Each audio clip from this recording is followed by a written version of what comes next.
compartir.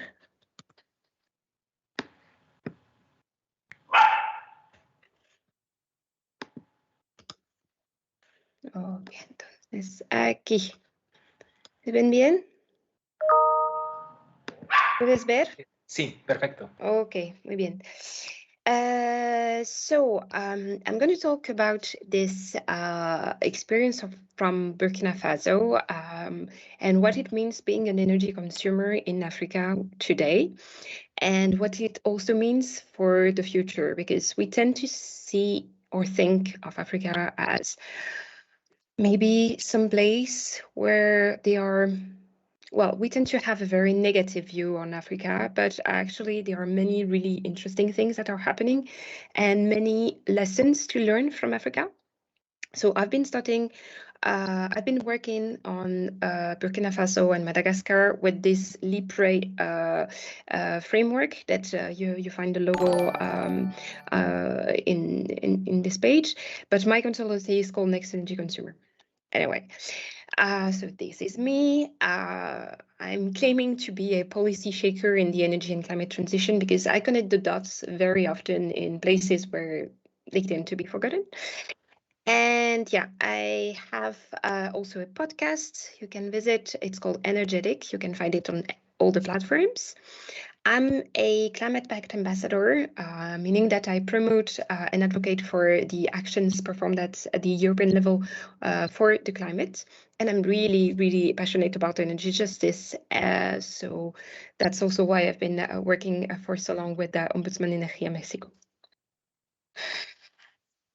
In Africa, you have what's called an energy access gap, meaning that there is an enormous potential. This is the continent with the fastest growth in terms of population. Basically, you have about 1.2 billion people living there, but 40% is aged 15 years old and younger, meaning that half of the population has not reached 18 or 20 years old. It's really crazy when you think about it, how fast the population is growing there. And about 100 million people don't have access to electricity. And if you consider the big picture, you have actually twice this number regarding the poor access to electricity. I will describe that in the following slide. What you have to just keep in mind is that if you ever go to Africa, you will see that large urban areas are generally connected to the electricity grids, but the supply is often unreliable, meaning that there are often power blackouts, unexpected cuts, etc. So really the quality of the supply is really bad.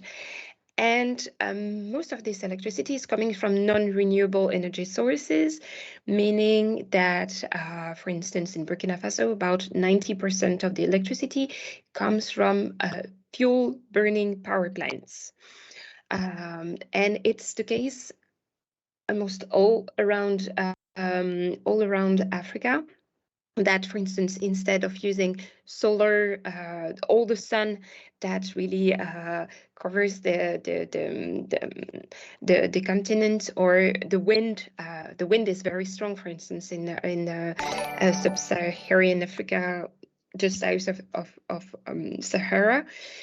Instead of using those resources, a lot of the electricity comes from non-renewable energy sources.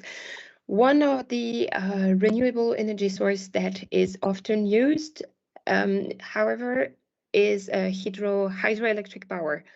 You have several dams on big rivers.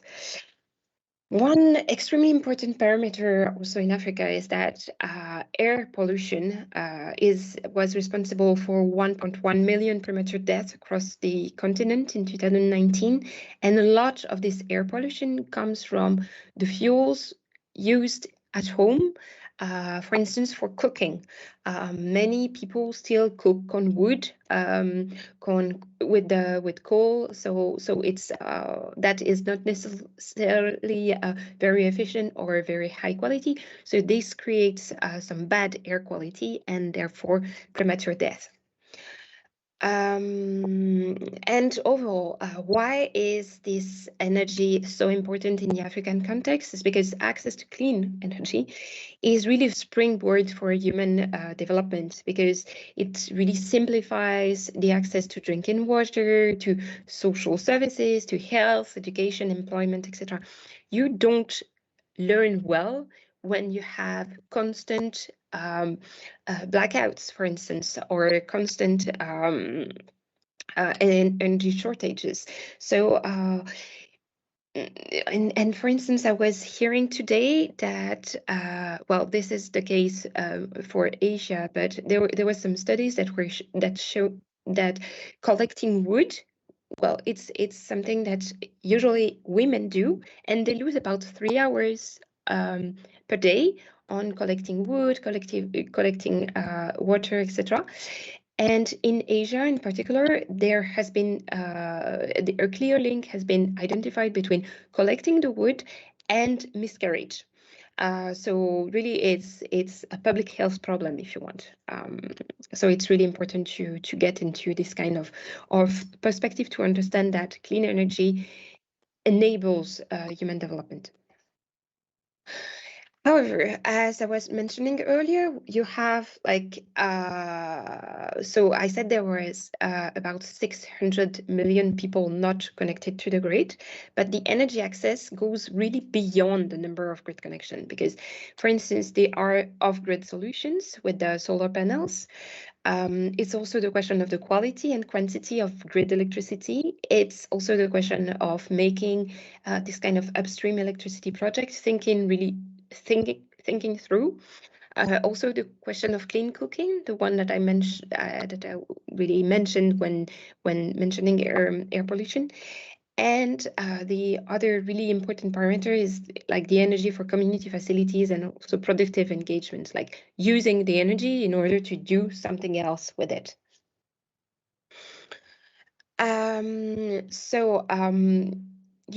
Many of you must be familiar with the multi-tier framework.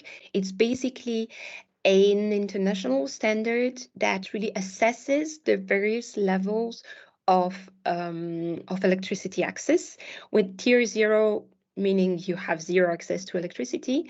Then level 1, you can basically connect a lamp and charge your phone.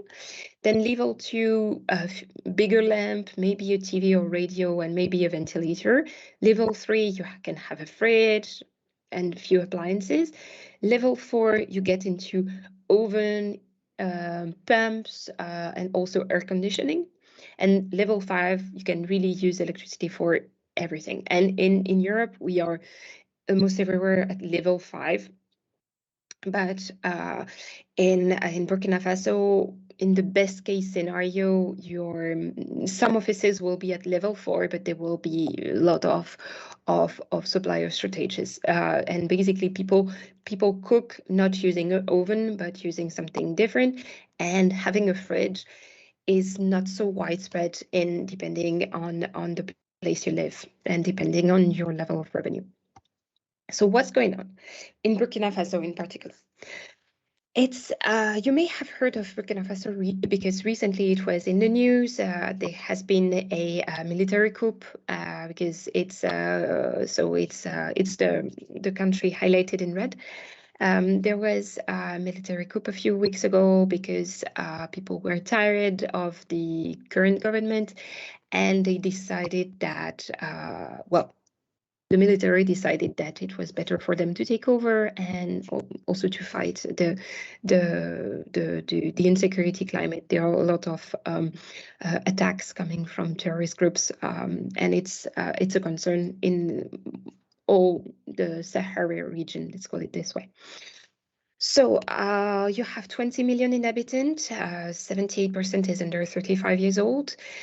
In the past years, there was about 2 to 3 million that were internally displaced. So, I mean, the impact is really huge on this population. The what I mentioned, the risk, the insecurity risk.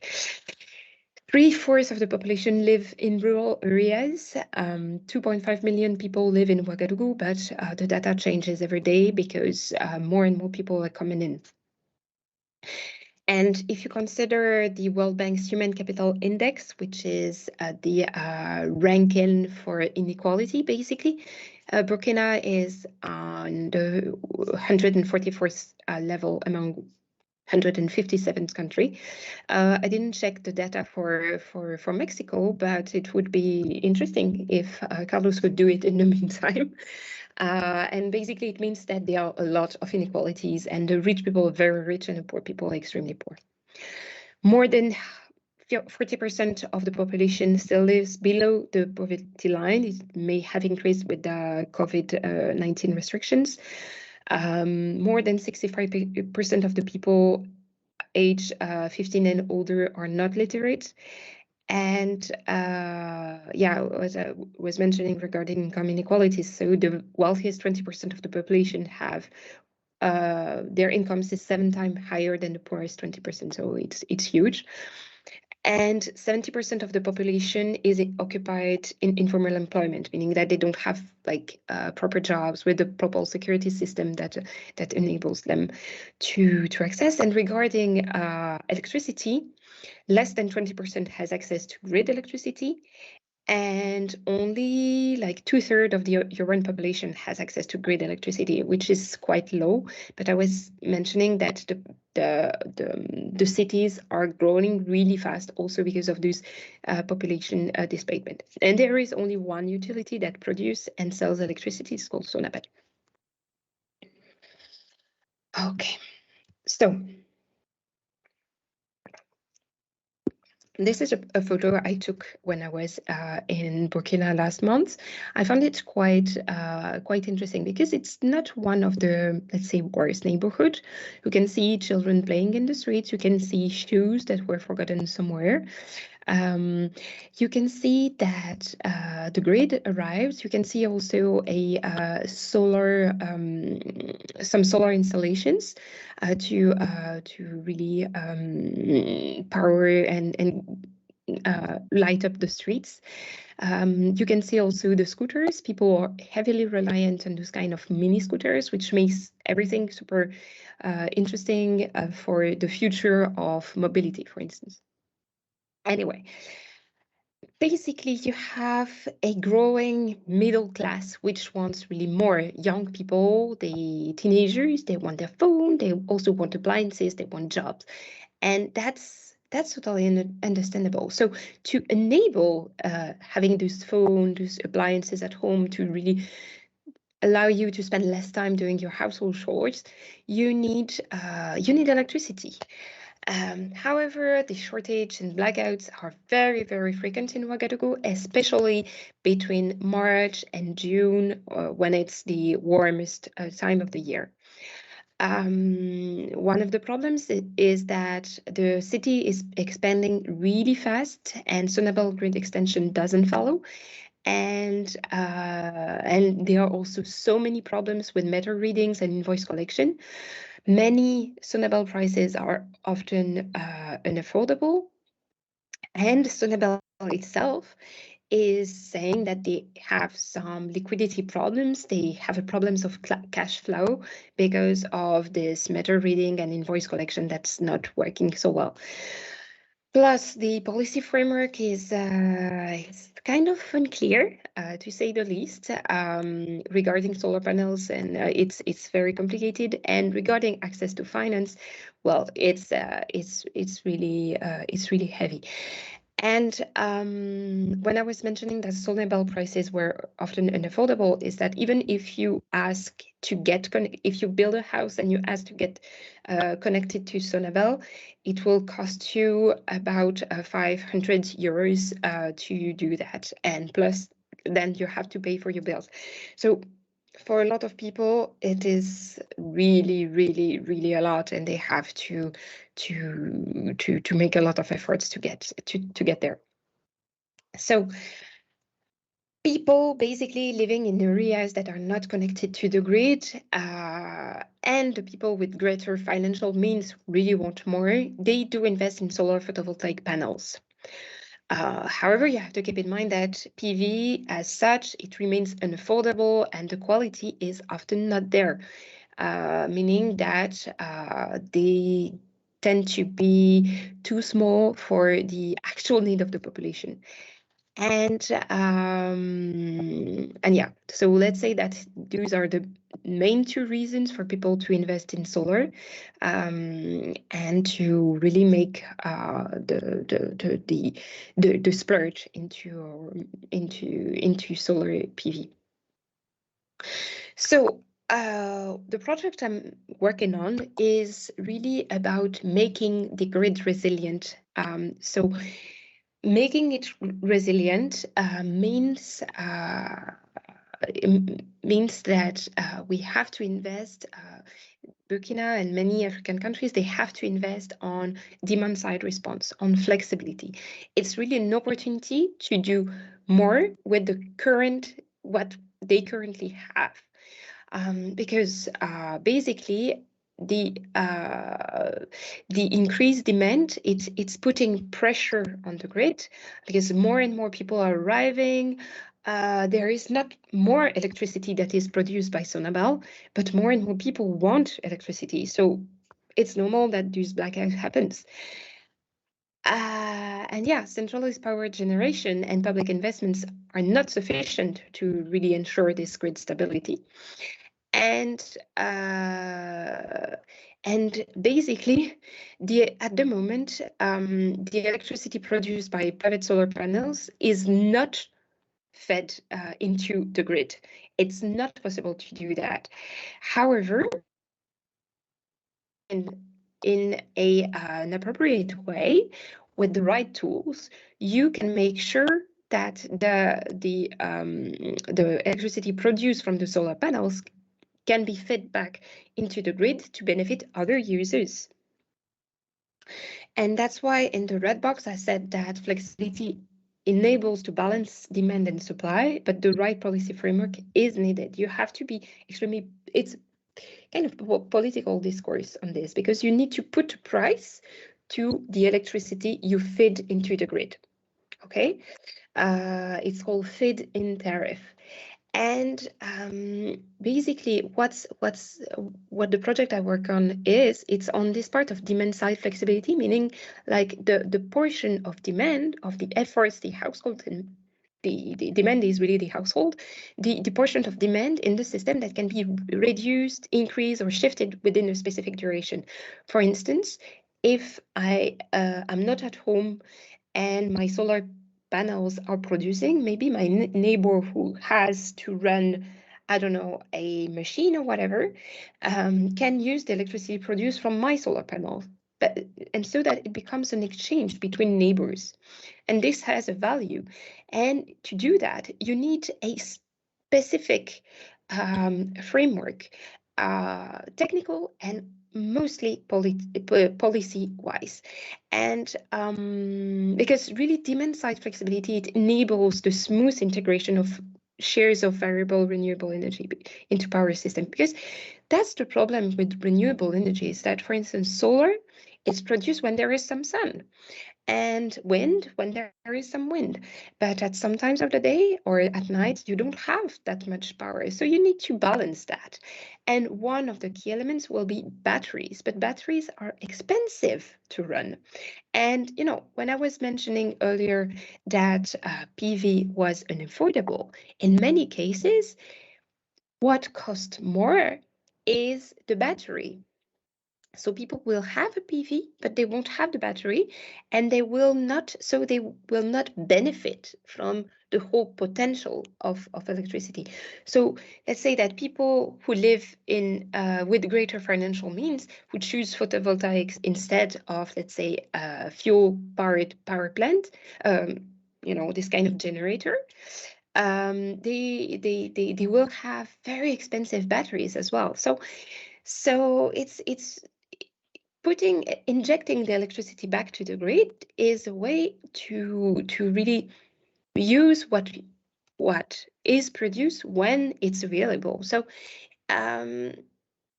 yeah, I think it's really kind of important to acknowledge that there are so many practical solutions that can really enable to do more with only or almost only renewable energy sources. And that's it for today. If you want to check the project I'm working on, it's called LEAP, and you have all the contract details here. But if you want to check me, well, it's here. And yes, this is a solar panel that you can buy anywhere in the streets, and that's I think it's pretty cool. But very often the quality of the installation will not suffice. So that's a big problem Burkina has to address as well. And that's all for me.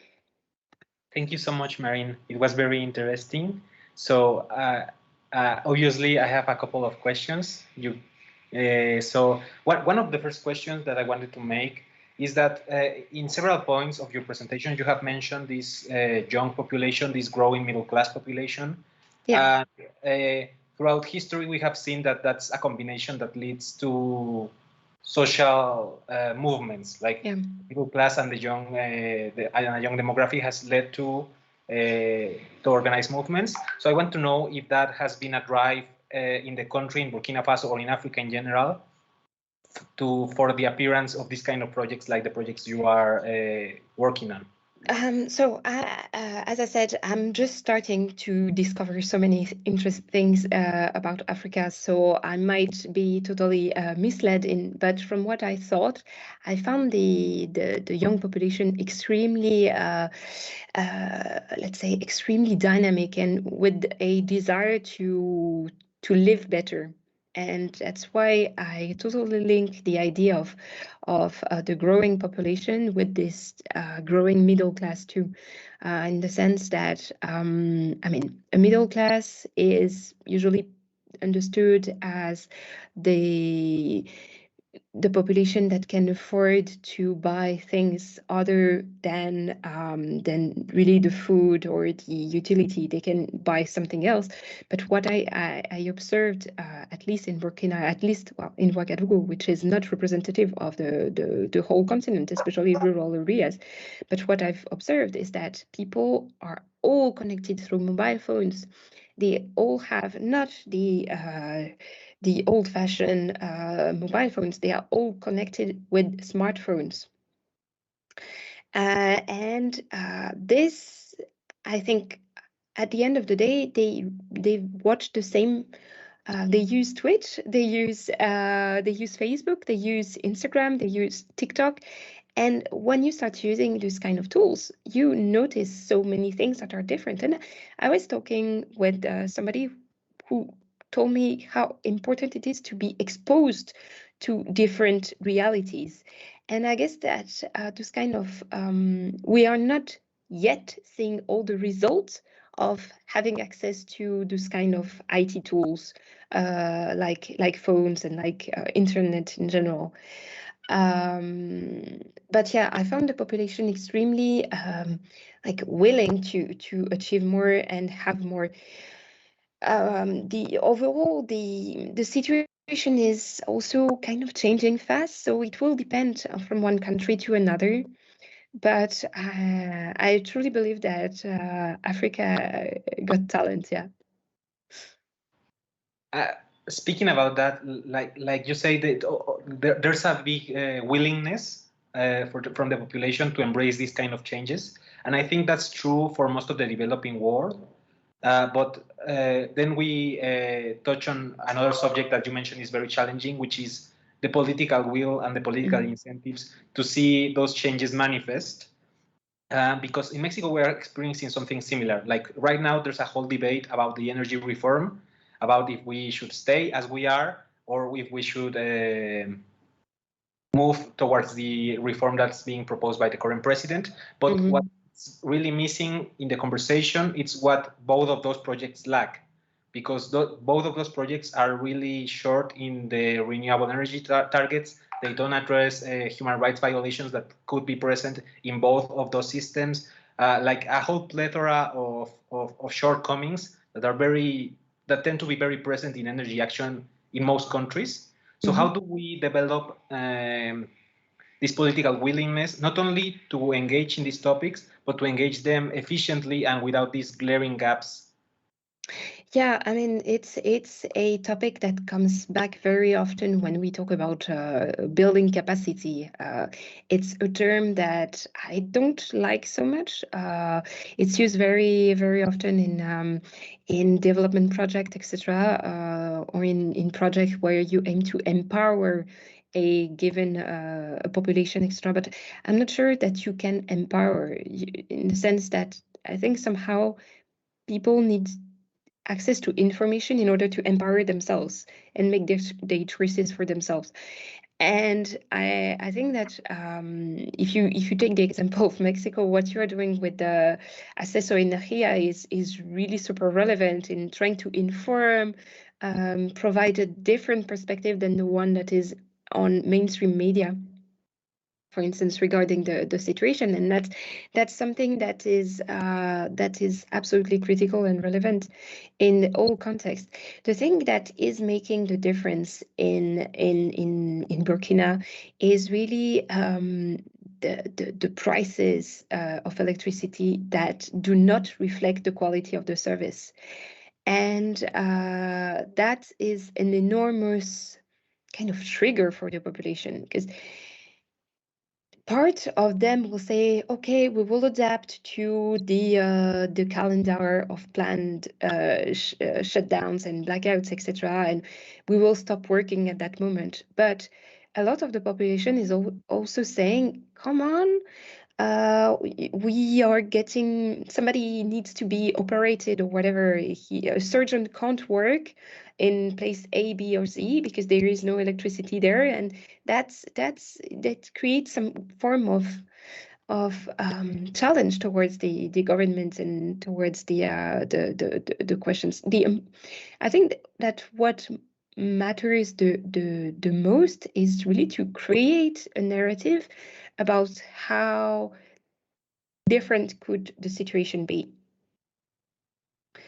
And in the case of Burkina, it's absolutely fascinating to see that to just notice that people are used to having internet at home, and maybe having internet in some extent becomes more important than having electricity, but because it's something kind of more tangible. I don't know. It's an open question, but realizing that you can have more, then you can have better, is maybe the first step to wanting to shake things out.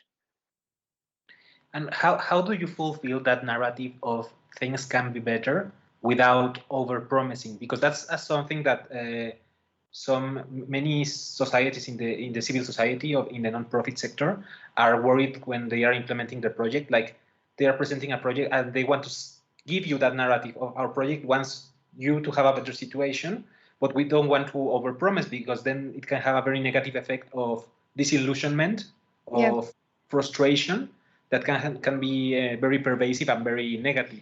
So how do you strike that balance? Yeah, I think there are different ways, but I would stress one, which is absolutely critical in my view, is having a kind of bottom-up approach. Like, first, listen to exactly what the problems are and just understand where the bottlenecks are as well. Because if you say, okay, we're going to fix the 90% of electricity coming from burning fossil fuels in Burkina Faso, just like that, I'm not even credible if I say that. But if I start saying, yes, in this neighborhood, we're going to start connecting the electricity produced from my solar panel to the one from your neighbor, to your neighbor directly, his home, well, that becomes something really tangible and something small and something that you can immediately see the benefits. So I think that somehow when we want to change things, we need to make a step back and try to really assess the situation and see exactly and make some kind of, let's say, surgical intervention and where we can really act and make a difference. Because that's the way I feel we keep on with the expectations and we say, okay, we have one small victory here. We just set some KPIs, we have one victory here, and that's good. Let's keep on the work because we have one here. Maybe we'll get something else later, but yeah, step by step. And it's also step by step that you build your reputation, you build your credibility, you build your network, you build your support, you build your allies, etc. And when I came to Mexico, it was more than 2 years ago now. It was 2.5 years ago.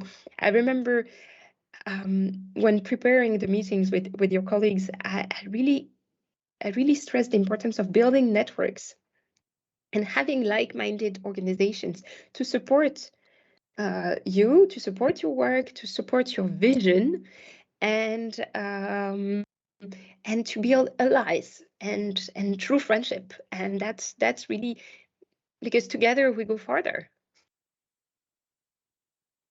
Yes, in the short time that I've been in the non-profit sector, that's been very clear to me. You can't go very far without alliances.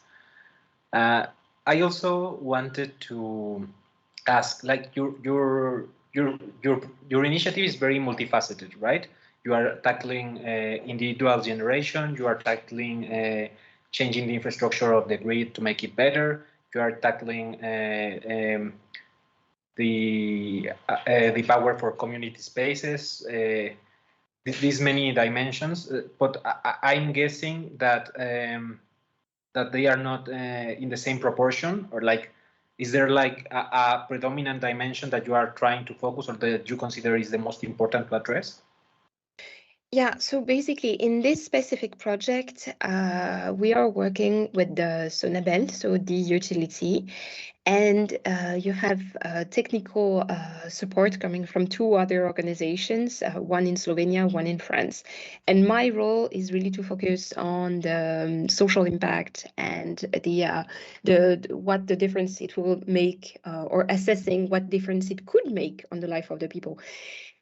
And as I said, we are still in the kind of preliminary phases, so a lot will depend on the local partner, how they want things to be implemented, because that's also an enormous default that has many projects coming from Europe or European people, is that that often we try to impose a certain vision of the world without taking the time to learn, to listen, to assess, and to really check what the needs are. And in many countries, you will receive a very polite answer from when you propose something new, and the person will never make any use of it because it was never in their plan. And I think that's totally okay. We need to really respect who our stakeholders are and who the partners are as well. So yeah, I don't know if that really answered to your question, but let's say that you have like technical, you have indeed some kind of nudging aspect that is really important. But first and foremost, we really need to get into the smallest, the fine prints really of the project. Yeah, sure. It's just that, like as you said, you have to take into account like what the people involved in the project want, like what is the problem, what are you trying to solve. But since the first time I saw your presentation, Like I thought this is an opportunity to decentralize the energy grid, to walk towards energy democracy. That we have a conversation about this before, if you remember, like the different reasons why you wouldn't be incentivized to pursue energy democracy. That we talked about this different incentive in developed nations, like in Europe, where energy democracy is pursued as a matter of principle. Yeah. And places like Burkina Faso, where it might be pursued as a matter of survival or as a matter of improvement. So that's when I saw all of this about individual generation or even community generation, community managed generation. That was like the first thought that sparked into my brain. But you might be right. Like they might not want that. They might want a centralized grid, or I don't know, like what they. Yeah. The difficult thing is that at the moment the legal framework is unclear towards self-generation, in the sense that people put solar panels on their roof and then they can't inject the surplus electricity back to the grid. So there is a loophole, if you want, and that I mean, a few years ago the law was passed, but there was never an implementation decree. So, I mean, of course, we can present our solution as a way to make the grid more resilient against blackouts with what exists at the moment. But it will be their job to push for a proper framework enabling self-produced electricity to get back to the grid and benefit really the networks and the community and ensure the stability of the grid, etc., etc. But yeah, what you said in Europe, indeed, the community energy is really a question of principle, because we have a lot of sources, but now with what's happening in Ukraine, the debate is becoming more and more heated, because we need to become independent. About 40% of the energy. I mean, here in Italy we have like so much gas coming from Russia, and it's really not sustainable. So we need to really invest in sources that enable us to produce the energy we consume. Basically, that's and we have already the framework for that. It's just that we need to push for incentives, for measures, for a general awareness that it's good for all of us. But you need to put the money first. Whereas in Africa, you will, well, at least in Ouaga, you will have these two incentives. Either you are rich and you just want a stable electricity supply, or you are not connected to the grid, meaning that you are maybe coming from a complicated area, and you want electricity somehow, so you get solar panels. So it's two completely different drivers. Yeah, and I think that the civil society can help in the gaps in the process, because like while there's not a well-formed framework, like the people still need energy. The people like they can't wait until there's a stable and fully formed political framework to operate communal energy. So, for example, here in Mexico, there isn't this framework for communal energy either. There have been attempts to pass legislation, but none reached the floor. So, for example, right now there are a couple of organizations that are making use of the loopholes to make sure that these projects can exist even if there's no framework there, right? So, like for example, here in Mexico, Iniciativa Climática de México was experimenting with ejidos. I don't know if you are familiar with the ejido, which is a form of land ownership here in Mexico. That's communal ownership of the land. So it's not from one person, it belongs to the whole community. So and it has a very specific set of regulations and legislations. So they wanted, it's usually used for, well, it was intended to be used for agricultural purposes, but right now there's a whole variety of actions that they can take. And in an effort to diversify that, they want to make the ejidos produce energy, like energy production through the ejido, so that those communal projects can exist in a form that's available in the current framework. So maybe those projects evolve while the framework, when a framework is manufactured, those projects maybe can change, can be expanded, can take different forms. But meanwhile, like, you have to work within the framework you are given, right? Yeah.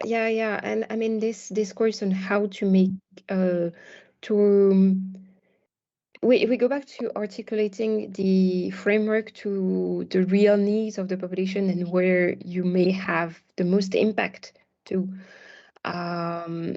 Because right now, if I think again of the situation in Burkina, this kind of model of community energy would really benefit villages. It would really benefit also peri-urban areas that are not connected to the grid. And that's where it makes sense because the level of investment is lower.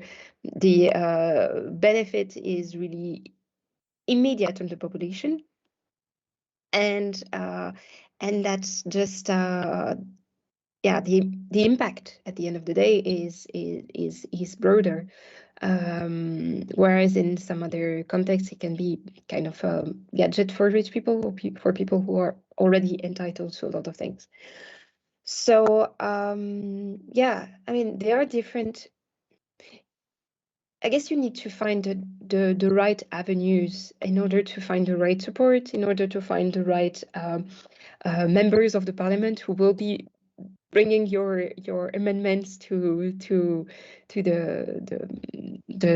chambers and to the government, etc. Because as for any project, you need a champion for your cause, and you need really to know who your enemies are or your opponents are to also address better the issue. But that's, you know, when I was mentioning this point that Africa has talent, it's also because I see this kind of approach happening somehow way more easily than in Europe, because in Europe we have frameworks for everything and we have networks for everything, and so it's everything is really put together, and it's sticky, and it's hard to make societies evolve. Also because we are old.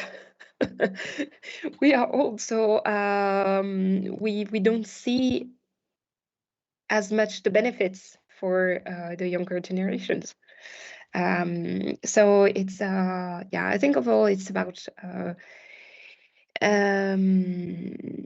finding the trigger points, the drivers for the action to be implemented, and Is that something that worries you in Europe, like over-regulation? I don't know, because I mean, I think first of all it depends on the country, and second, we are so used to super high level of protection. For instance, as consumers, I already made presentations about that to Ombudsman Energía in Mexico. So I mean, we are so used to this kind of protection against a lot of things that we are used to having safeguards and parachutes and kind of raincoats against everything. So I guess somehow it's comfortable. It may not be. It may hamper innovation somehow. Red tape, of course, it hampers innovation. But in the meantime, if you adopt the consumer perspective, maybe better somehow. Yeah, they might prefer slower change but stable change. Yeah. I mean, that's one of the forces of Europe for regarding international investments, for instance. It's the stability of the political framework. You know what to expect. Yeah, sure. And about like international relations, like you were talking like with the Russia-Ukraine conflict, like the energy dependence on Russia has become like more evident than ever. So there's this need for a very big and determined action. Mm-hmm. But that's not like the only, like in the energy sector, there are plenty of power and political relationships, right? Yeah. And I wanted to know, like, how do you see these power relationships regarding Europe and Africa? Because, for example, what I saw, for example, in the recent COP conference was that a lot of developing nations were seeing kind of a gap between what the developed nations are saying and what they are doing. Like there's this air of mistrust about Europe and about the USA. Like they are not taking into account the stage the developing world is at when they are proposing these agreements and these goals. And that generates a bit of mistrust. I don't know if that's the case in the local level or in the cities in general, or just like in the people take decisions. I don't know what you saw a bit. Yeah, I mean, I think the mistrust is really high, and also because there has been so many disappointment coming from really bad politics and people who thought they were entitled to certain form of ownership. I mean, those are really the remnant of a kind of colonist approach, and it's extremely damageable for people who want to do things with really a good heart, and they are just here to help without judging. And I think somehow many politicians are judging too much and not listening enough, and that really hampers the relationship between normal people who just want to make things work. I mean, I live in Italy, but I'm French, and the French president Macron has said horrible things about Africa. He said, for instance, that one of the problems was the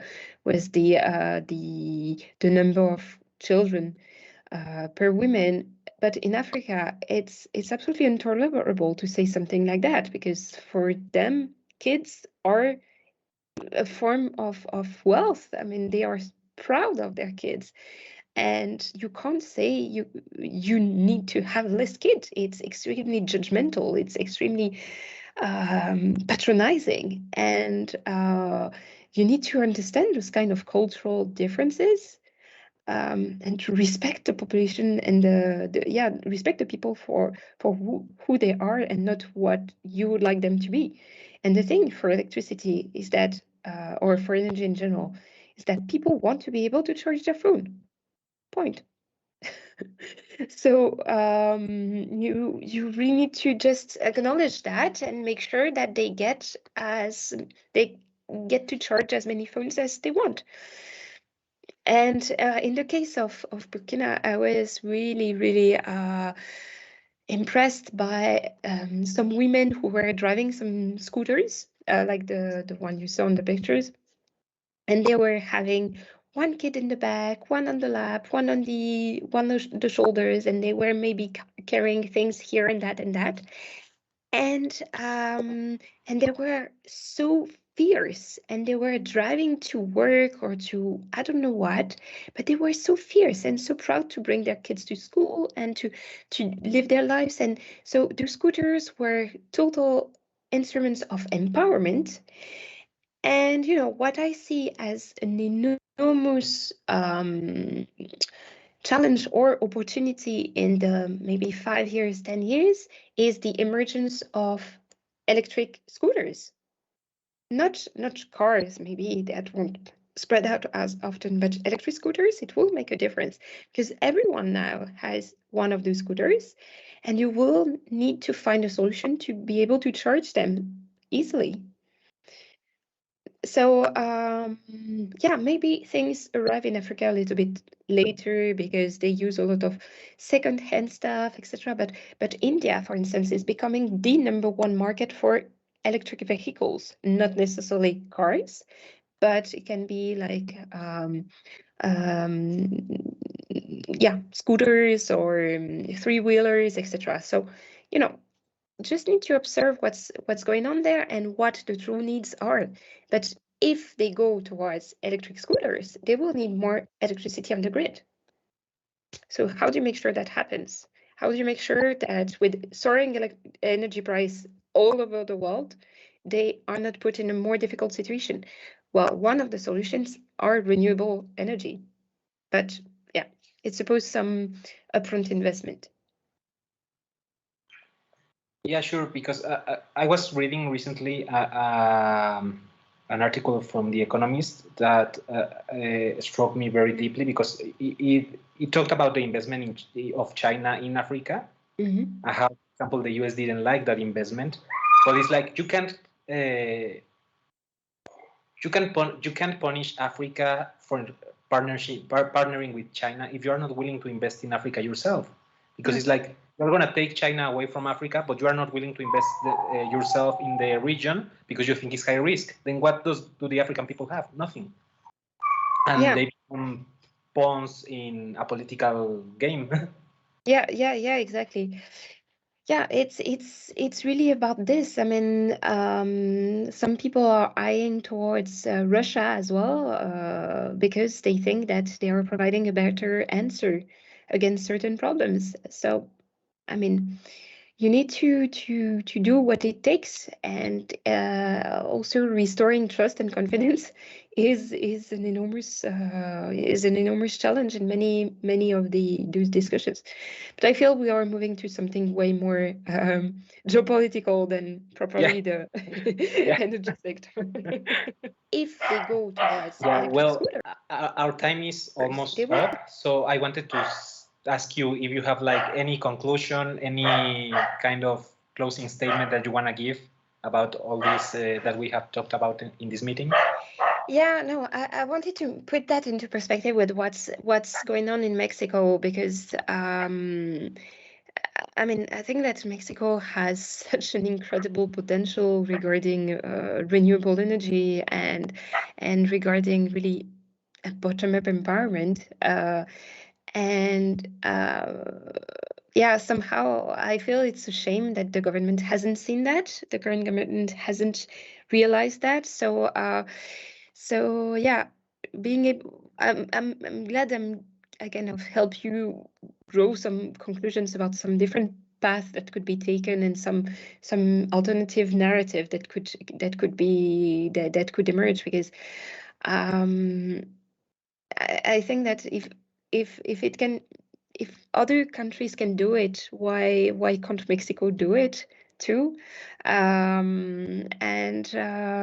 Yeah, I mean, in any case, I'm here to help, and I'm looking forward to coming back to Mexico when it's possible, and really continue this discussion, because, as I said, it's just the beginning of this project with Africa. So I'm sure I will, if you ask me in a year's time, I may have a completely different understanding and perspective on this, but overall, what you said about this kind of community aspect, I mean, we get back to the 4D, which is decentralization, democratization, I